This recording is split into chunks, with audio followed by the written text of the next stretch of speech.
여러분, 인생이 무엇이라고 생각하십니까? 인생을 정의하는 사람들이 많이 있는데요. 여러분, 인생을 정의하면 뭐라고 정의하시겠습니까? 자녀들에게 아들아, 딸아, 인생은 이런 거란다 라고 이야기할 때 여러분, 인생을 무엇으로 정의해 드리고 싶으신가요?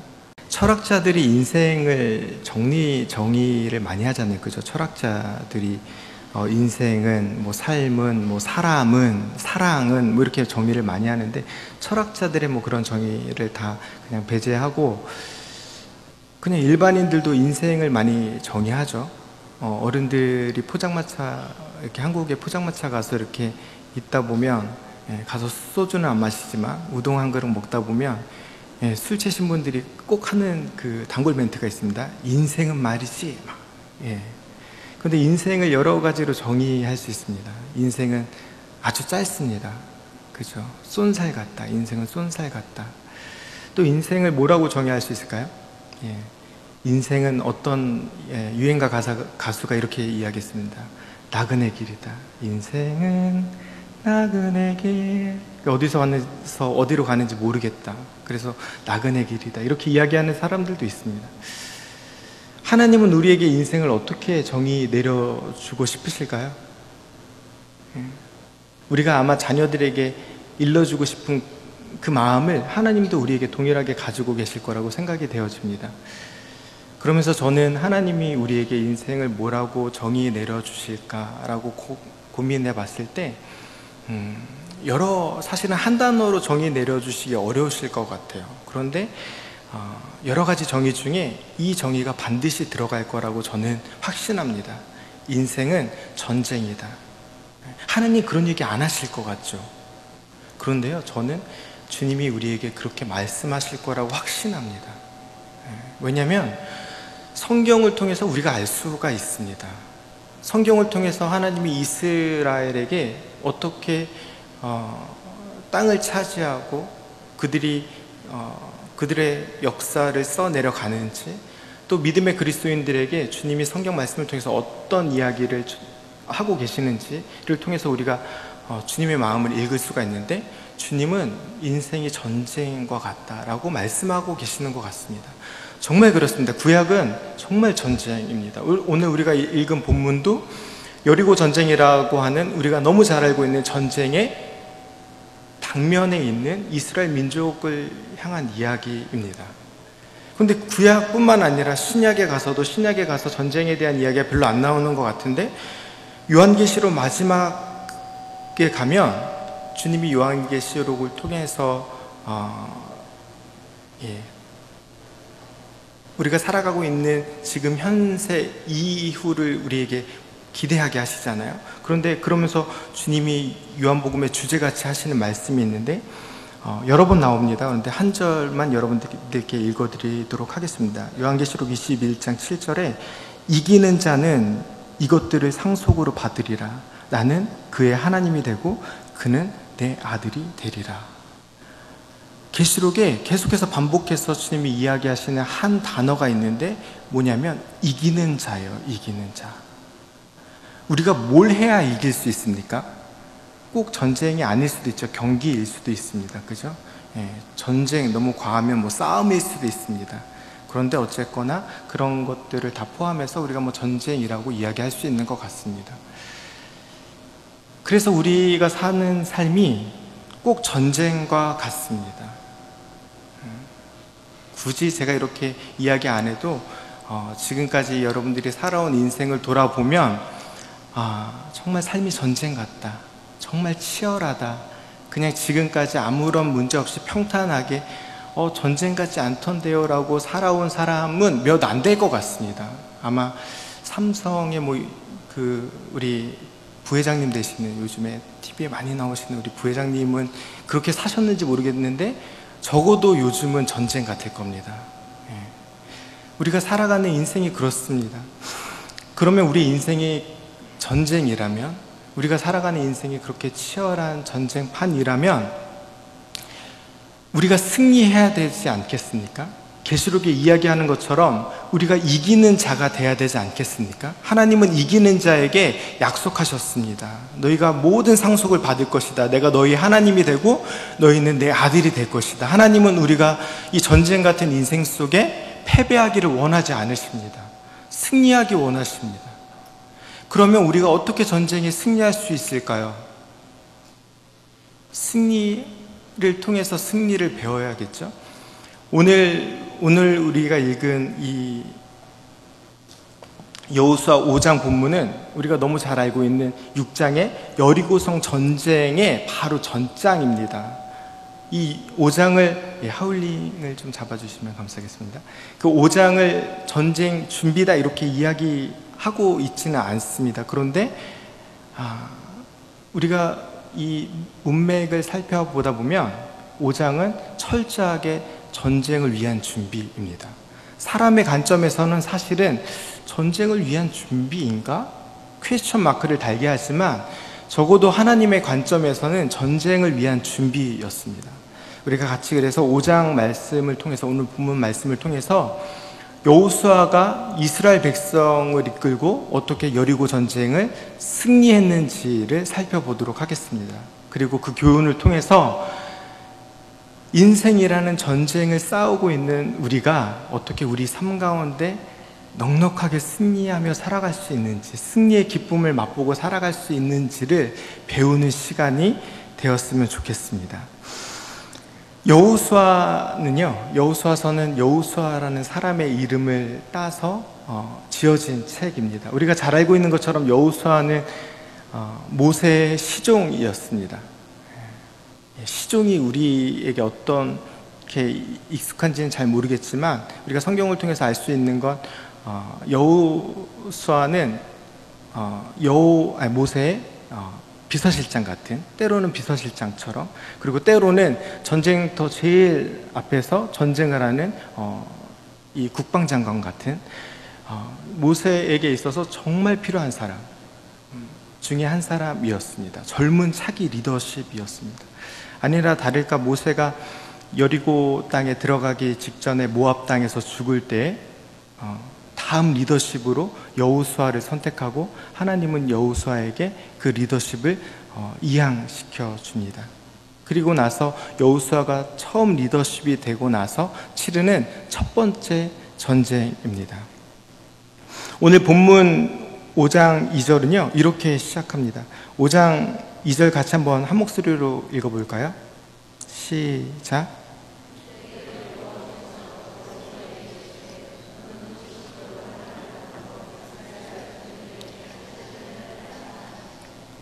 네, 5장 2절의 첫 단어는요 그때에입니다. 그때에. 이 그때에는 이 앞장의 내용을 그대로 수식해서 그 뒷장을 이어가는 연결어인데요. 이 그때가 상당히 중요합니다. 그때에는 어떤 시간일까요? 그때를 알려면 사실은 이제 4장부터 시작해가지고 쭉 읽어야 될 것 같은데 5장 1절만 읽어도 충분할 것 같습니다. 제가 읽어드리겠습니다. 요단 서쪽의 아모리 사람의 모든 왕들과 해변의 가나안 사람들의 모든 왕들이 여호와께서 요단물을 이스라엘 자손 앞에 말리시고 우리를 건너게 하셨음을 듣고 마음이 녹았고 이스라엘 자손들 때문에 정신을 잃었더라.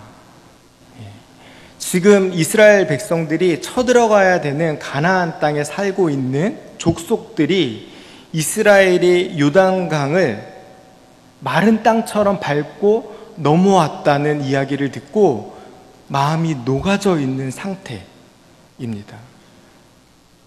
그때에는 그런 상태에 이 가나안 사람들의 마음 상태가 그때 그렇다는 것을 설명해주는, 시기적으로 그랬다는 것을 설명해주는 그때에입니다. 그러면요, 이 그때라고 말하는 이 그때는 뭐 하기 좋을까요? 이스라엘 사람들에게 쳐들어가기 좋을 때입니다. 전쟁을 시작하기 좋을 때입니다. 이스라엘은 사실은 전쟁을 하던 민족이 아니었습니다. 430년간 애굽에서 종 살았던 민족입니다. 다른 건 몰라도 벽돌 찍는 거 하나는 잘했던 민족입니다. 싸움을 해본 적이 없습니다. 그런데 430년 이 애굽에서의 종살이를 마치고 광야로 나아가지고 한 거라고는 40년간 걸은 거입니다. 중간중간 전쟁도 경험했지만 대부분의 시간은요 걸은 거였습니다. 구름 기둥을 따라 걷고 불 기둥을 따라 걷고. 이스라엘이 잘하는 건요 430년간 가업으로 했으니까 얼마나 잘하겠어요? 벽돌 찍는 것과 걷는 거였습니다. 이스라엘 민족은 싸움을 할 수 있는 민족이 아니었습니다. 이스라엘에겐 좋은 무기가 없습니다. 나중에 여러분들이 성경을 보시면 아시겠지만 그 당시 이스라엘은요 철제라는 게 없었어요. 이 철제가 언제 등장하냐면 이 사무엘에 가서도 잘 등장 안 해요. 사무엘상 가서도 블레셋과 싸울 때 이미 블레셋에는 철병거가 있는데 이스라엘에는 농사를 지을 때 쓸 철제도 없어서 블레셋 가서 그 철제를 사왔다 이렇게 이야기를 하고 있어요. 칼은요 철로 된 칼은 왕만 가지고 있었던 겁니다. 그러니까 그 당시에 이스라엘은 전쟁을 할 만한 도구도 없었습니다. 전쟁을 할 줄도 모르죠. 전쟁을 할 만한 무기도 없습니다. 그런데 그들이 지금 아주 유리하게 하나 선점하고 있는 건 분위기입니다. 분위기. 가나안 땅에 살고 있는 모든 사람이요 한마디로 쉽게 이야기하면 쫄아 있습니다. 싸움은 사실은 분위기로 하는 겁니다. 운동선수들이 처음 싸움을 할 때 눈싸움을 하는데 절대 피하지 않잖아요. 그죠? 눈싸움에서 지면 사실은 싸움이 끝난 겁니다. 지금 이스라엘이 믿을 수 있는 건요 분위기 하나입니다. 자기들이 요단강을 건너왔기 때문에 그 땅의 사람들이 마음이 녹아져 있다는 걸 이미 알고 있습니다. 정탐꾼을 보내서. 그래서 지금은 성경이 말하는 이 5장 2절의 그때에는 전쟁하기 좋을 그때입니다. 누가 뭐라고 해도 지금 쳐들어가야 됩니다. 기다린다고 해서 더 좋아질 때가 없습니다. 그런데 그때 하나님은 여호수아에게 이렇게 말씀하십니다. 너는 부싯돌로 칼을 만들어 이스라엘 자손에게 다시 할례를 행하라. 여러분 할례가 무엇이죠?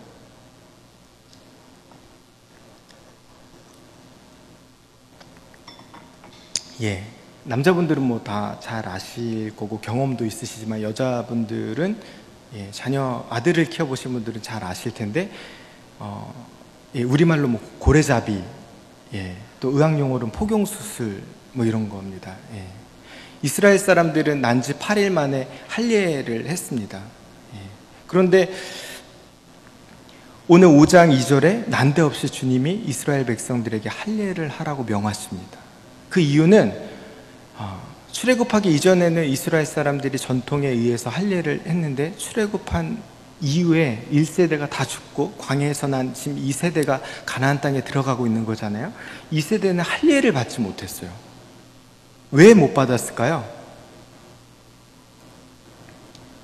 할례를 사실 받으면 움직일 수가 없습니다. 요즘은 기술이 좋아서 레이저로 수술을 하니까 얼마 만에 움직이는지 잘 모르겠어요. 근데 제가 수술할 때만 해도 칼로 이렇게 했습니다. 그래가지고 수술을 제 경험에 어렴풋하게 생각나는데 한 3주 정도는요 거의 걷기 힘들었던 것 같아요. 그래서 방학하면 포경수술을 했습니다. 거의 3주는 정말 걷기가 힘듭니다. 여러 가지 방법을 동원해서 걸으려고 노력합니다. 정말 누워있을 수는 없으니까. 그런데요 이 당시 포경수술은요 마취하고 칼로 아주 날카로운 메스로 하는 그런 할례가 아니었어요. 오늘 우리가 보는 것처럼 부싯돌로 칼을 만들어 부싯돌로요 얼마나 날카롭게 갈면 메스 같아질까요? 제가 안 갈아봐서 잘은 모르겠는데 그러진 않을 것 같아요. 이게 아주 날카롭지는 않을 것 같아요. 그죠? 칼로 하는 거에 비하면. 그런데 부싯돌로 할례를 해라. 할례를 받아야 될 사람들이 아주 많았기 때문에 이스라엘 출애굽한 사람들이 보통 200만 이렇게 보기 때문에 할례를 해야 되는 뭐 성인 남성만 뭐 따져 이야기해도 남자는 8일 되면 할례를 했으니까 절반은 할례를 100만은 할례를 해야 됐었습니다. 부싯돌로요 할례를 100만 명을 하다 보면요 무뎌지겠죠. 나중에 뒤에 받은 사람은 뭐 죽어났을 겁니다. 그죠? 이 할례를 한다는 얘기는 무슨 얘기냐면 꼼짝 말하는 거예요. 몇 주간 움직이지 말라는 얘기예요. 오늘 성경에서 이야기하는 5장 2절의 그때에는 다른 날도 아니고 전쟁하기 좋은 날이거든요. 누가 뭐라고 해도 지금 쳐들어가야 되거든요. 전쟁은 실패하기 위해서 하는 게 아니라 승리하기 위해서 하는 거기 때문에 누가 봐도 지금이 적기이거든요. 그런데 주님은 할례를 하라고 이야기합니다.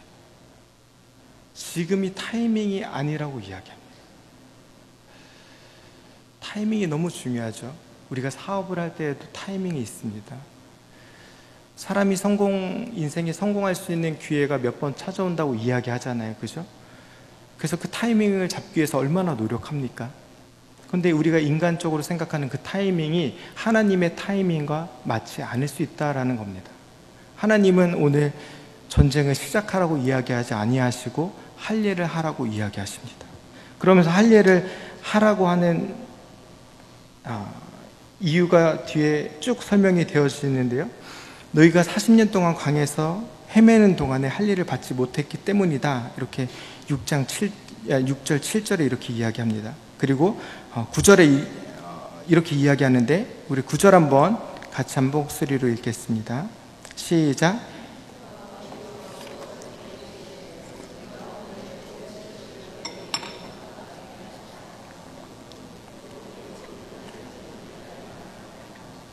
할례를 행한 목적이, 전쟁을 목전에 둔 이스라엘 백성에게 주님이 할례를 행하라고 이야기한 목적이 수치를 제거하기 위해서라는 겁니다. 그들에게 할례를 받지 않으면 어떤 수치가 남아있게 되는 겁니까? 역으로 생각해 보면 알 수 있을 것 같은데요. 할례를 못 받았다는 얘기는 40년간 걸었기 때문에 그렇습니다. 광야에서 하기가 어려워. 왜냐하면 언제 구름기둥과 불기둥이 움직일지 모르거든요. 40년이란 긴 시간이 있는데 왜 할례 못 받았죠? 언제 움직일지 모르거든요. 갑자기 태양과 달이, 불기둥과 구름기둥이 움직이면 이스라엘 백성은요 따라 움직여야 돼요. 돌아가면서 할례를 받아도 적어도 10만 명이 할례를 받고 있는 중이라면 갑자기 구름기둥, 불기둥이 움직이면 움직일 수가 없죠. 그들이 움직일 때 움직이는 것들이 얼마나 많이 있습니까? 그죠? 집이 움직이는 거고, 성막이 움직이는 거고, 성막이 움직이는 거고, 그들이 움직일 때 빈손, 빈몸으로 움직이는 것이 아니기 때문에 남자들은 그때나 지금이나 많이 지고 가야 되잖아요. 그러니까 할례를 받을 수가 없죠. 그들이 할례를 받지 못했다는 이야기는 광야 40년의 시간을 보냈다는 이야기입니다. 광야 40년의 시간을 보냈다는 이야기는 어딘가로부터 나왔다는 거예요. 집이 없어서 떠났다는 거예요. 그게 어디예요? 출애굽, 애굽이라는 거죠. 애굽에 있었다는 얘기는 무슨 얘기를 말하고 있습니까? 종살았다는 이야기를 말하고 있는 거예요. 이스라엘이 가지고 있는 수치가 뭐예요? 종살은 수치예요. 종살은 수치.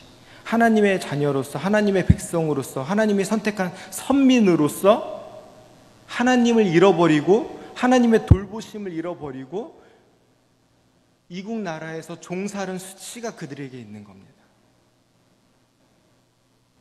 하나님을 떠나서 살던, 하나님의 보호와 돌보심을 떠나서 살던 시간들에 대한 수치가 그들에게 남아있었던 겁니다.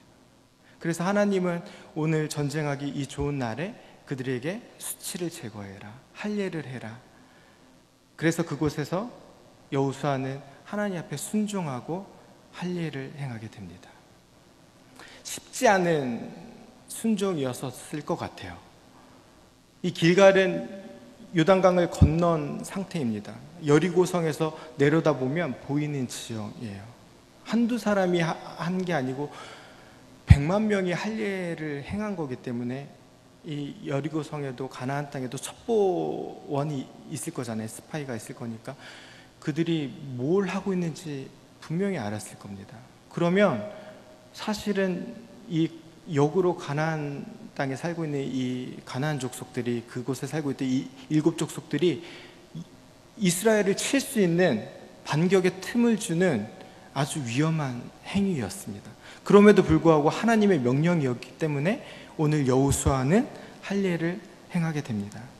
할례를 행한 목적은 수치를 제거하기 위해서라고 성경은 이야기해주고 있습니다.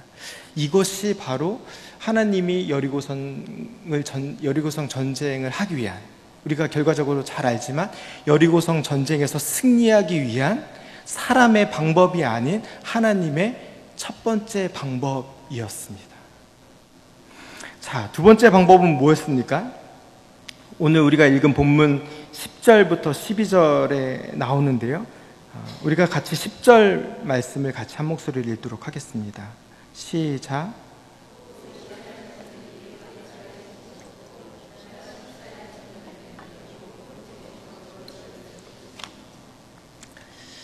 네, 두 번째는 하나님이 그들에게 요청한 두 번째는 무엇이냐면 유월절을 지키라는 거였습니다. 이스라엘에게 절기를 지키는 건 사실은 너무 당연한 거일 것 같습니다. 그렇게 어려운 말씀은 아닐 것 같은데 사실은 우리가 중요한 일을 앞두고 보면 무언가를 챙겨 한다는 것은 쉽지 않습니다. 우리가 주일날 교회 올 때만 생각해도 교회 오는 것이 중요하니까 이것저것 다 챙겨서 교회 오기가 너무 바쁘니까 아침은 보통 주일날 아침은 거르고 오시잖아요. 그죠? 저도 주일날 아침을 먹어본 기억이요 거의 없습니다. 예수님을 믿고 난 이후에 주일 아침은 금식하게 되더라고요. 주일날 아침을 챙겨 먹고 가자. 나는 꼭 밥을 먹어야겠다. 난 삼식이다. 이렇게 하면서 주일날 아침에 밥 차려다오. 이렇게 할 수가 없습니다. 그죠? 저희는 또 가정에 아이가 셋이나 있기 때문에 주일날 아이들 씻기고 오려면 정말 빠듯합니다. 그래서 주일날 아침 정도는 걸을 수 있죠. 왜? 중요한 일이 있기 때문에, 우리가 주일날 하나님 앞에 와서 예배드려야 되는 중요한 일이 있기 때문에 우리가 늘상 하는 일 정도는 그냥 걸을 수 있습니다. 이 절기는요, 이스라엘 백성들이 대대로 지켜오던 거예요. 지키는 거 너무너무 당연하죠. 그런데 이스라엘 백성이요, 지금 앞에 두고 있는 이 전쟁은요, 일생 일대 한 번 있을까? 너무너무 중요한 시기예요. 전쟁 하나만 생각해도 얼마나 버겁습니까? 그런데 이 절기가요, 아침 한 끼 굶는 것처럼 간단한 일이 아닙니다. 이 200만이 절기를 지키고 같이 양과 소를 잡아서 나눠 먹고 그리고 떡을 해서 먹고, 이게요 지금 같지가 않습니다. 어디서 고기 좀 몇 근 주문하고 떡은 방앗간에 좀 맡기고 어디 떡집에서 사올 수 있는 문제가 아니기 때문에 절기를 지킨다는 것이, 전쟁을 앞에 두고 절기를 지킨다는 것이 생각보다는 쉽지 않습니다. 그런데 주님이 한 번은 그냥 넘어가도 될 만한 일을 굳이 주님이 절기를 지키라고 이야기하십니다. 그래서 이스라엘 백성이 오늘 절기를 지켰습니다. 여러분, 할례를 하고 절기를 지킨다는 것이 이스라엘이 여리고성 전쟁을 승리하는 중요한 두 가지 요인이 되었는데요. 여리고성 전쟁을 승리하는 두 가지 사건이 준비가 되어졌는데요. 우리 인생이 전쟁이라면, 우리도 전쟁에서 승리해야 된다면 우리도 마찬가지로 전쟁을 위한 무언가 준비를 해야 되지 않겠습니까? 어쩌면 우리는 지금까지 전쟁을 위한 준비로 좋은 타이밍을 이야기했을지 모르겠습니다. 타이밍을 잘 잡아야 돼. 그때, 지금이야. 바로 상대방이 마음이 녹았어, 반쯤 넘어왔어, 지금 계약서를 내밀어야 돼. 우리가 생각하는 그때가 있지 않습니까? 그런데 주님은 우리가 생각하는, 우리가 계산하는 그때가 아닌 또 다른 그때를 이야기하고 계시는데 할례를 행한 이유라고 말씀하고 계십니다. 우리에게 이 말씀을 적용한다면 우리는 어떻게 할례를 해야 될까요? 우리는 어떻게 유월절을 지켜야 될까요? 여러분, 승리하기 원하십니까? 여러분의 삶이 전쟁이라고 믿으십니까? 주님이 우리와 함께 하시기 때문에 때로는 우리의 인생길이 주님과 함께하는 소풍길 같을 때도 있죠. 너무너무 행복할 때도 많습니다. 그런데 우리가 치열하게 싸워야 되는 영적 전쟁 같은 순간들이 찾아옵니다.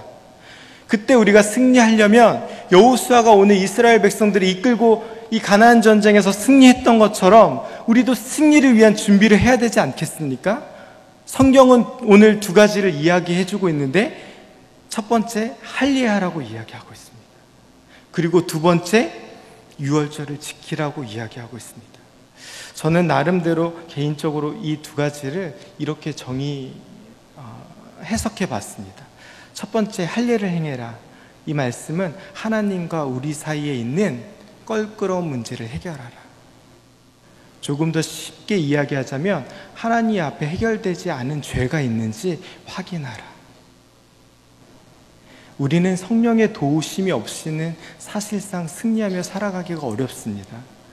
우리가 인간적으로 판단하는 승리는 우리 관점에서 잠시 승리일 수 있을지 모르겠지만 영원한 관점에서 실패일 확률이 상당히 높습니다. 우리가 하나님이 보장하시는 이 영원한 승리를 얻으려면 주님의 방법, 주님의 때를 우리가 잘 알아야 되는데, 주님은 우리에게 할례하라고, 주님과 우리 사이에 해결되지 않은 문제를 해결하라고, 우리와 주님 사이에 해결되지 않은 죄를 회개하라고 말씀하고 계십니다. 우리가 알면서도 행하는 불의와 불법을 저지르면서 혹시 사업에서 잠깐 성공할 수 있겠죠?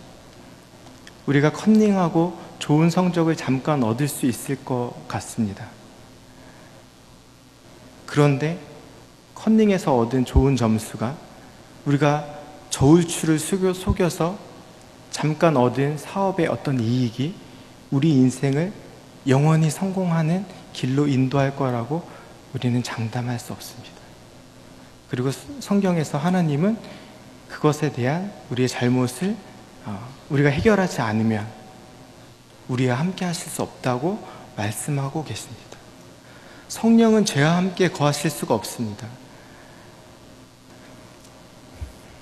이사야 말씀에 우리가 하나님께 아뢰어도 주님의 의뢰의 음성을 듣지 못하고, 우리가 주님께 고백해도 주님이 우리를 구원하고자 하셔도 우리에게 손을 내밀어 우리를 구원하지 못하시는 이유는 우리의 죄악 때문이라고 이야기하고 있습니다.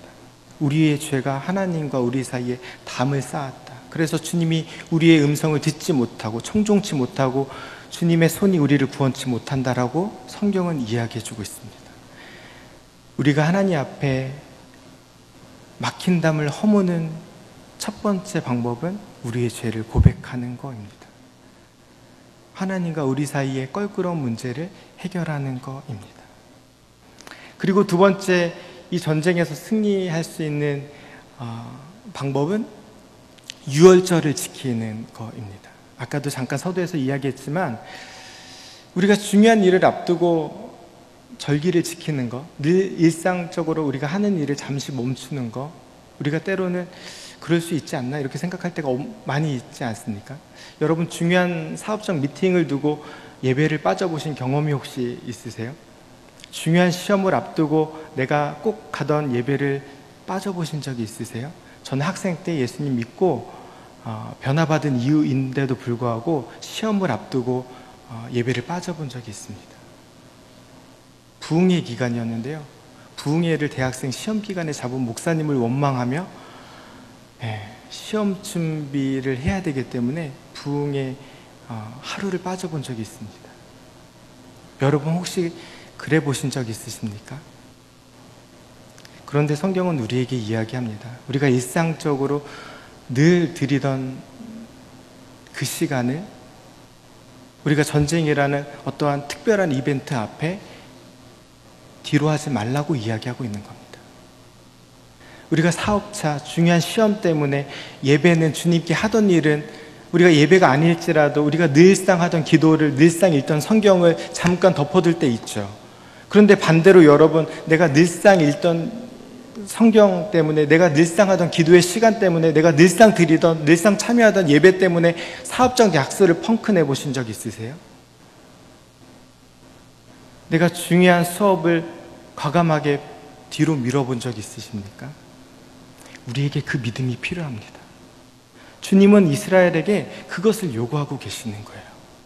사람의 관점으로, 사람의 눈으로 보면 이것이 사람의 전쟁이라고, 이스라엘이 직면한 전쟁, 이스라엘이 해야 되는 전쟁이라고 생각하면 잠깐 미뤄둘 수 있는 절기입니다. 잠깐 늦출 수 있는 할례입니다. 그런데 이 전쟁은 사람의 전쟁, 이스라엘의 전쟁이 아니었습니다. 하나님의 전쟁이었습니다. 그렇기 때문에 하나님은 이스라엘에게 과감하게 할례를 하라고 이야기하시고 절기를 지키라고 이야기하시는 겁니다. 우리는 인생의 전쟁 앞에 승리를 경험하기 위해 하나님 앞에 죄를 고백하고 우리가 늘상 주님 앞에 해오던 우리의 신앙을 일관적으로 지킬 필요가 있음을 주님 앞에 인정하고 그렇게 고백하고 그렇게 믿음으로 사는 여러분들 되시기를 간절히 축원합니다. 마지막 말씀입니다. 13절부터 15절까지의 이야기인데요. 우리가 잘 아는 것처럼 여호수아가 여리고로 갑니다. 우리 13절 말씀 같이 한번 한 목소리를 읽도록 하겠습니다. 시작.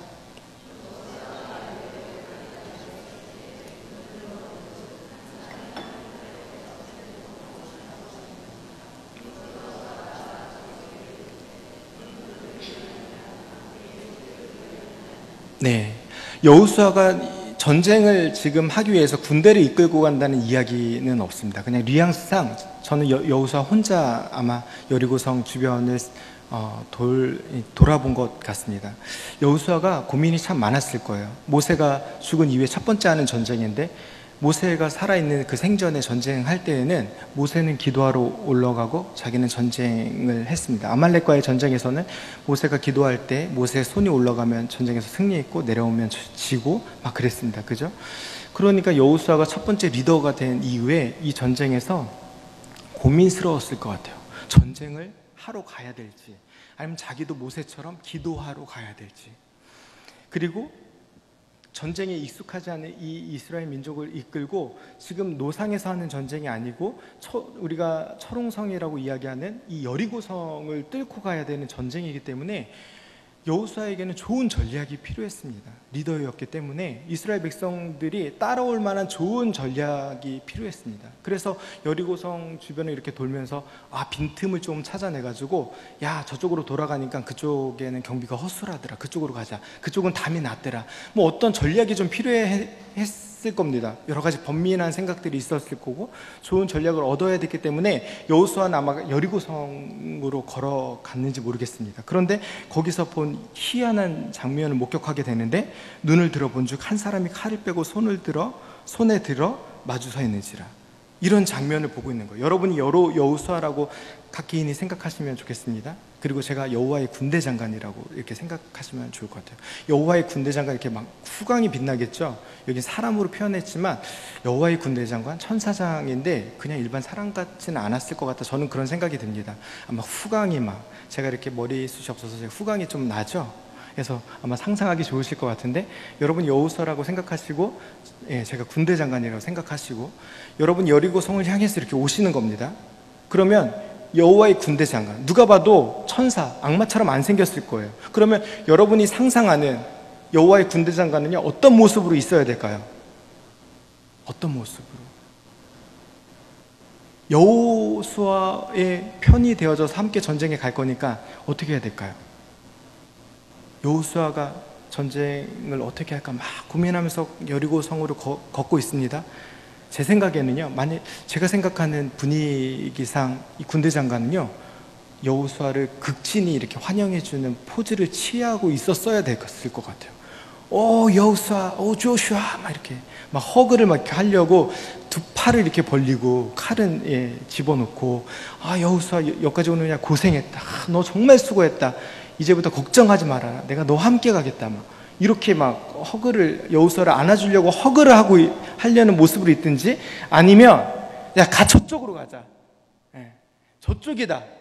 막 이렇게 방향을 지시하고 있든지 야, 나를 따라와라. 팔로미 뭐 이렇게 하든지 막 이래야 될 것 같은데 지금 여호수아를 맞이하는 여호와의 군대 장관이 어떻게 하고 있냐면 칼을 아까도 이야기했지만 이 당시에 이스라엘 민족은 칼이 제대로 없는 때예요.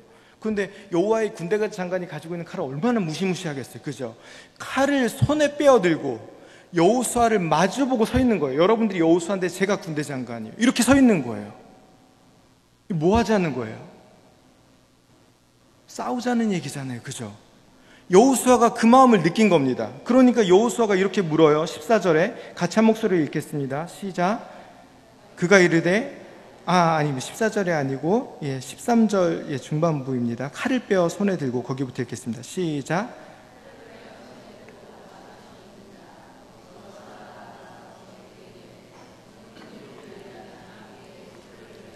여호수아도 혼란스러운 거예요.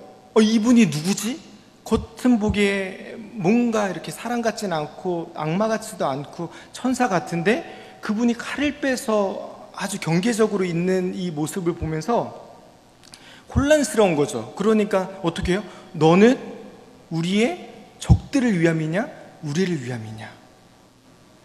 이렇게 반말 안 했을 것 같은데, 그죠? 그런데 쉬운 얘기로 이야기하면 저 사람들 편입니까? 우리 편입니까? 긴가민가 한 거죠. 이스라엘 편입니까? 아니면 여리고성 사람들의 편입니까? 이렇게 물어본 거예요. 여호수아가. 여호수아는 그렇게 물어볼 수밖에 없습니다. 그런데 여호와의 군대 장관이 이렇게 이야기합니다. 14절에 시작. 그가 이르되 아니라 나는 여호와의 군대 장관으로 지금 왔느니라 하는지라. 여호수아가 얼굴을 땅에 대고 엎드려 절하고 그에게 이르되 내 주여 종에게 무슨 말씀을 하려 하시나이까? 저들의 편입니까? 우리 편입니까? 그러면요, 대답은요, 저들의 편이야. 아니면 너희 편이야. 라고 대답해 줘야죠. 그런데 대답이요, 뭐예요? No. 아니라. 아니라는 거예요. 하나님의 군대 장관으로 와 있다는 거예요. 그러면 우리 편이란 얘기잖아요. 그죠? 그런데 아니라는 거예요. 여러분, 이 얘기가 무슨 이야기입니까? 이게 바로 전쟁을 승리할 수 있는 세 번째 중요한 요소인데요. 주님은 적들의 편도 아군의 편도 아니라는 겁니다. 여호수아가 착각하고 있다는 겁니다. 주님은요, 이스라엘 민족의 편이 아니셨어요. 여리고 사람들의 편도 아니셨습니다. 왜냐하면 이것은 주님이 편들 싸움이 아니었거든요. 이건 주님의 전쟁이었습니다. 여호수아야, 너의 질문이 잘못된 거야. 조금 더 쉽게 여러분들에게 설명하자면 이런 이야기입니다. 여호수아야, 너의 생각이 잘못된 거야. 너 지금까지 여기까지 걸어올 때 네 전쟁인 줄 알고 걸어왔니? 잘못 생각한 거야. 이 전쟁은 내 전쟁이야. 그러면서 여호와의 군대 장관이 여호수아에게 이야기하는데 내 발에 신을 벗으라. 신은 언제 벗습니까? 종이 주인 앞에 벗는 겁니다. 내 모든 주권을 내려놔라. 여러분, 우리가 살아가고 있는 인생이 전쟁 맞습니다. 그런데 이 전쟁이 여러분의 싸움 같습니까? 여러분이 하고 있는 사업이, 여러분이 하고 있는 학업이 여러분의 것 같습니까? 그러면 우리는 우리의 방법대로 자꾸 해야 됩니다. 우리가 가치를 바꾸는 건 쉽지 않습니다. 때를, 내가 볼 때 적절한 타이밍인 것 같은 그 때를 포기하는 거 쉽지 않습니다. 사업 때문에 예배 때문에 사업을 포기하는 거 쉽지 않습니다. 그런데 이 싸움이 하나님의 것이라는 것을 인지하면 너무너무 쉬워지는 겁니다. 여호수아는 왜 할 일을 해야 되는지, 왜 절기를 지켜야 되는지 몰랐지만 나중에 이 싸움이 이스라엘 민족의 싸움이 아니라는 것을 알게 되니까 너무너무 쉬웠던 겁니다. 할례하는 게 너무너무 당연했던 겁니다. 절기를 지켰던 게 너무너무 당연했던 겁니다. 여러분이 지금 싸우고 있는 여러분의 싸움이 누구의 싸움이십니까? 아직도 여러분의 싸움이라고 생각하십니까? 그러면 우리의 삶의 주권을 주님 앞에 내려드려야 됩니다.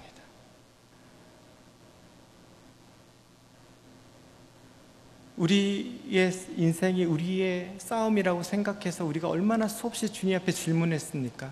주님, 내 편이에요? 제 편이에요? 우리가 믿지 않는 사람들과 장사해서 더 성공해야 되지 않겠습니까? 우리가 믿지 않는 학생들과 경쟁해서 더 좋은 성적을 얻어야 되지 않겠습니까? 좋은 직장에, 좋은 학교에 들어가야 되지 않겠습니까? 그런데 주님은 이 전쟁이 우리의 전쟁이 아니라고 말씀하십니다. 이 싸움이 우리의 싸움이 아니라고 이야기하십니다. 하나님은 우리 편이 아니라고 이야기하십니다. 네가 내 편에 서야 된다. 하나님은 우리에게 우리가 살아가는 인생이지만 이 인생 속에 하나님 편에 서기를 원하십니다. 하나님의 싸움을 우리가 함께 주님과 하기를 원하십니다. 말씀을 마치도록 하겠습니다. 우리가 살아가는 인생이 전쟁이 맞다면, 그리고 이 전쟁이 하나님께 속한 거라고 여러분들이 신앙과 믿음으로 고백할 수 있다면 주님의 방법으로 싸우시는 여러분들 되시기를 간절히 축원합니다. 그 전쟁에서 승리하기 위해 우리는 첫 번째, 하나님과 우리 사이에 있는 죄의 문제를 해결해야 됩니다. 그리고 두 번째, 예배를 하나님 앞에 드리는 우리의 신앙의 모든 행위를 우리 삶의 가장 1순위로 내어드려야 됩니다. 그리고 세 번째, 우리의 삶의 모든 문제를 주님 앞에 내어드리고 주님, 주권이 주님께 있습니다라고 고백해야 됩니다. 사랑의 하나님, 참 감사합니다. 우리를 승리케 하실 주님을 찬양합니다. 우리의 삶을 주님, 이 세상 가운데 고대에게 하나님 외롭게 홀로 버려두지 아니하시고 우리와 동행하실 뿐만 아니라 주님이 우리에게 승리를 주시겠다고 약속해 주셔서 감사합니다. 우리가 주님이 이미 승리하신 그 싸움에 참여하고 주님과 함께 그 승리의 기쁨을 맛볼 수 있도록, 맛보는 성도들 다 되어질 수 있도록 하나님 인도하여 주시옵소서. 그러기 위해 하나님, 우리가 주님 앞에 날마다 죄를 해결하고 죄를 쌓아두지 않게 도와주시고, 하나님 우리의 신앙의 1순위를 주님 앞에 예배하는 것, 기도하는 것, 말씀 앞에 우리가 겸손하게 서는 것으로 두고 하나님, 세상의 모든 가치를 뒤로 할 수 있는 저희들 되어질 수 있게 도와주시옵소서. 그리고 주님 앞에 우리의 모든 주권을 내어드리는, 사랑하는 우리 마닐라 새생명교회 성도들 다 되어줄 수 있도록 하나님 인도하여 주시옵소서. 감사합니다. 예수님의 이름으로 기도합니다.